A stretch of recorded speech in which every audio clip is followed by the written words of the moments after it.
जय मसीह की आप सबको धन्यवाद है पिता परमेश्वर का जिसने फिर से मौका दिया आप लोगों के सामने उपस्थित होने के लिए। तो आज की इस वीडियो में हम लोग देखते हैं कि सिमसोन और सामुएल की माँ में क्या अंतर है।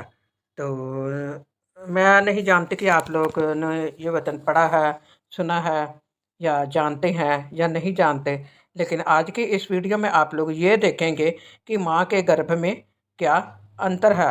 तो जब हम माँ के गर्भ का अंतर ही समझ पाएंगे तो तभी हम अपने फ्यूचर लाइफ को बढ़िया बना सकते हैं। तो आज मैं नम्र निवेदन करती हूँ उन लोगों के लिए जो कि लड़कियाँ अभी तक अनमैरिड हैं या अभी तक जिन औरतों के बच्चा नहीं हुआ, और उन लोगों तक इस वीडियो को आप लोग ज़रूर पहुँचाएँ ताकि ये परमेश्वर उन लोगों को इन वीडियोस को देखकर और वो लोग समझ पाएँ कि उन लोगों को किस तरीके की माँ बनना चाहिए। तो परमेश्वर को धन्यवाद देते हुए वीडियो को शुरू करते हैं। मैं आप सबके लिए परमेश्वर से ब्लेसिंग मांगती हूँ। तो सच्ची गवाह प्रवीण यूट्यूब चैनल में आप सबका वेलकम करती हूँ और माँ का गर्भ एपिसोड 3 में आप सबका वेलकम करती हूँ। और फिर से मैं कहना चाहती हूँ कि जितने भी लोग आप इस वीडियो को देख रहे हैं, इस वीडियो को सब्सक्राइब ज़रूर कीजिए, क्योंकि देखते तो लोग हैं लेकिन सब्सक्राइब नहीं करते। लेकिन मैं आप लोगों को कहना चाहती हूँ कि अगर आप लोग वीडियो को सब्सक्राइब करते हैं, चैनल को सब्सक्राइब करते हैं, तो साथ में बेल आइकॉन बटन जो है उस पर भी ज़रूर प्रेस करें। अगर आप लोग चाहते हैं कि आपको मेरा हर आने वाला अपडेट यानी कि जो भी वीडियो डाली जाती है उसकी अपडेट आपको सबसे पहले मिले, क्योंकि ये वीडियो जब लॉन्च होनी होती है तो उससे आधा घंटा पहले ही पता चल जाता है और इसका नोटिफिकेशन आ जाता है। तो इसलिए वीडियो को सब्सक्राइब करने के साथ साथ नोटिफिकेशन आइकॉन बेल पर ज़रूर प्रेस करें ताकि जब ऑल पर आप प्रेस करते हैं तो आपको इसका नोटिफिकेशन सबसे पहले मिले। जो अभी तक माँ नहीं बनी है वो ज़रूर इस वीडियो को देखिएगा। न्यायों 13 चैप्टर और 3 आयत से लेकर 5 आयत तक। इस स्त्री को यहोवा के दूत ने दर्शन देकर कहा, सुन, बांझ होने के कारण तेरे बच्चा नहीं, परंतु अब तू गर्भवती होगी और तेरे बेटा होगा। किसने दर्शन दिया? परमेश्वर के स्वर्गदूत ने। परमेश्वर की ये मर्जी थी। परमेश्वर ने ये भविष्यवाणी के लिए भेजा, दूत को भेजा। परमेश्वर अपने बड़े ही अच्छे तरीके के साथ दूतों को इस्तेमाल करता है अपने लोगों के लिए। इसलिए अब सावधान रह कि ना तो तू दाख मधु व और किसी भांति की मदिरा पिए और ना कोई अशुद्ध वस्तु खाए। शिमशोन की माँ जो थी वो दाख मधु पिया करती थी और भी कई तरह के लिखा हुआ ना, भांति भांति की मदिरा, यानी कि और भी कई तरह की वो मदिरा पीती थी। हो सकता है वो और भी नशा करते, क्योंकि लिखा हुआ था ना कोई अशुद्ध वस्तु खाए। साफ लिखा हुआ है कि ना ही कोई अशुद्ध वस्तु मुंह में लगाए, क्योंकि तू गर्भवती होगी और तेरे एक बेटा उत्पन्न होगा और उसके सिर पर छुरा ना फिरे। बाइबल में इसका अर्थ क्या है छुरा ना फिरने का? क्योंकि वह जन्म ही से परमेश्वर का नाज़ीर रहेगा और इस्राएलियों को फिलिस्तियों के हाथ से छुड़ाने में वही हाथ लगाएगा। यहाँ पर ये लिखा हुआ है कि हाथ लगाएगा, ये नहीं लिखा कि वो इसमें सफल होएगा। परमेश्वर ने अलग अलग लोगों को चुना था इस्राएलियों को आज़ाद करने के लिए। अब यहाँ पर नाज़ीर के बारे में, क्योंकि वह जन्म ही से परमेश्वर का नज़ीर रहेगा और इस्राएलियों को फिलिस्तियों के हाथ से छुड़ाने में वही हाथ लगाएगा। ये परमेश्वर की सामर्थ्य, इसके बारे में बताया गया है कि परमेश्वर का हाथ उस पर हमेशा रहेगा। जन्म से लेकर मरण तक परमेश्वर की सामर्थ्य उस पर काम करेगी और उसने काम किया। लेकिन अगर इसकी माँ मदिरा पीने वाली थी, दाख मधु पीने वाली थी, ड्रिंक करने वाली थी, तो वैसा ही असर इसके बेटे पर भी हुआ। तो ये भी माँ का गर्भ, आप इस पर गौर कर सकते हैं कि माँ का गर्भ किस तरह से होना चाहिए, क्योंकि अगर माँ गलत है तो वो अपने बच्चे को भी सुधारने में कामयाब होने के लिए बहुत ही उसके लिए मुश्किल है। तो सबसे ज़्यादा ज़रूरी यही है कि औरत को परमेश्वर की मर्ज़ी के मुताबिक चलना चाहिए। और मैं तो यही कहना चाहूँगी कि जिस तरह से इंसान इस दुनिया में आ गया, जिस तरह से उसने जन्म ले लिया है, उसको अपने शरीर को उसी की भांति बढ़ोतरी यानी कि विकास करने में उसको खुद ही इसके बारे में सोचना चाहिए। वो अपने शरीर के ऊपर एक सुई तक भी नहीं लगा सकता, क्योंकि परमेश्वर ने इंसान को अपने स्वरूप पर बनाया है। तो हमें हमेशा ये चाहिए कि अपने आप को पूरी तरह से सिंपल रखें, और अगर हम खुद सिंपल रहेंगे तो हमारे बच्चे भी उसी के मुताबिक हमारी तरह ही चलेंगे। अगर हमारी 2 रुपये की ज़रूरत होती है तो बच्चों की ज़रूरत 2000 की होती है। इसलिए थोड़ा ध्यान से इस वचन पर मनन करें।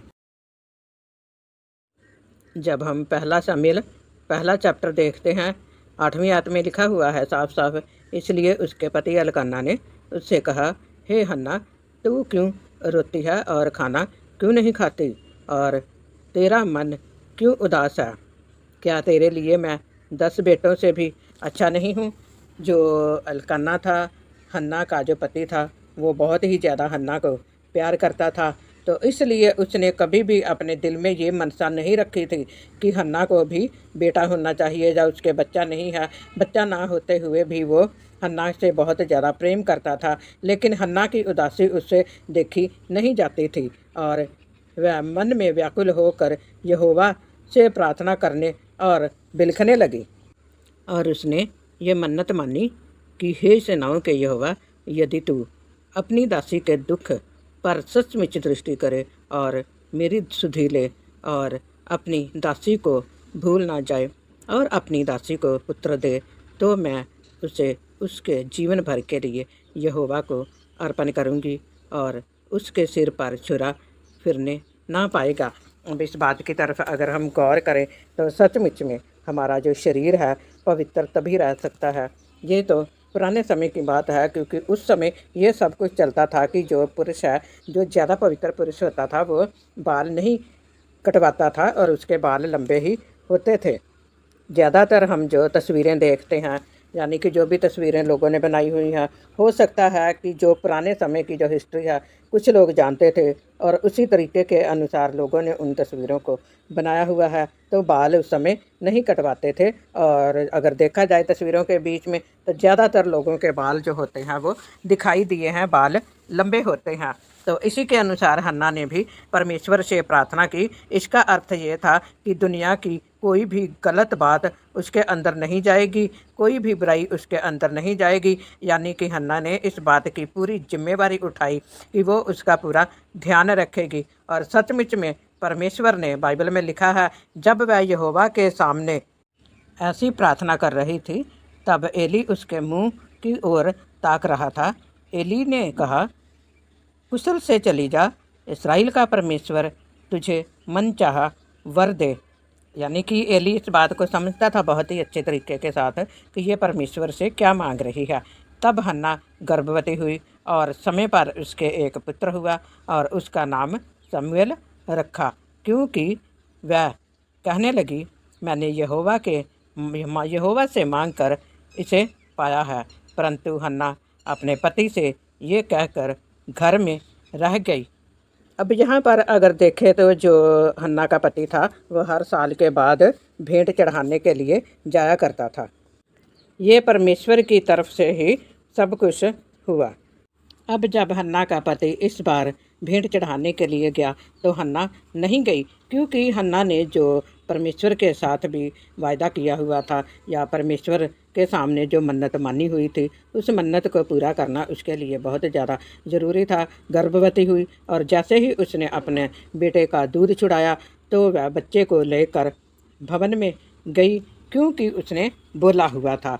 परंतु हन्ना अपने पति से ये कहकर रुक गई कि जब ये बालक बड़ा होगा, या जब इसका दूध छुड़वाएगा, जब ये दूध छुड़वाएगी, तब इसको लेकर हन्ना वहाँ जाएगी।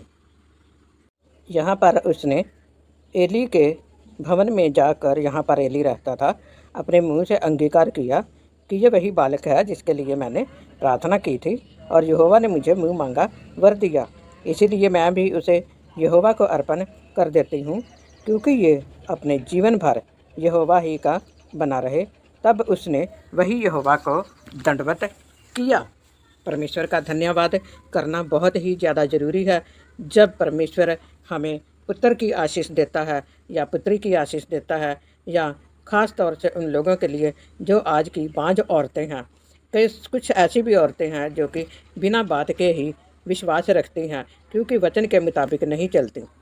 उसके बाद जब हम थोड़ा आगे चलते हैं, पहला शमूएल की 2 चैप्टर और उसकी 6वीं-7वीं आयत में अच्छा भला लिखा हुआ है, यहोवा मारता है और जिलाता भी है, वही अधोलोक में उतारता और उससे निकालता भी है। ये क्या है? ये हन्ना ने, आगे जाकर देखते हैं तो हन्ना ने गीत भी गाया था। अब इस वचन में परमेश्वर के सामने हन्ना ने परमेश्वर को धन्यवाद भी दिया और कुछ वचन भी बोले हुए हैं कि सचमुच ही परमेश्वर जीवित परमेश्वर है, जो कि सब कुछ करने की सामर्थ्य रखता है। यहोवा निर्धन करता है और धनी भी करता है, वह नीचा करता है और ऊंचा भी करता है। अगर ये सब कुछ परमेश्वर की ओर से हो तो हमारे अंदर एक किस्म की शांति बनी रहती है, हमें उदासी नहीं होती। परमेश्वर में रहते हुए कई बार लोगों के ताने उल्हाने सुनने से बहुत ज़्यादा उदासी होती है, लेकिन उस उदासी में परमेश्वर हमें शांति देता है और परमेश्वर हमारा न्याय करता है और परमेश्वर हमारी प्रार्थना को सुनकर उसका उत्तर भी देता है।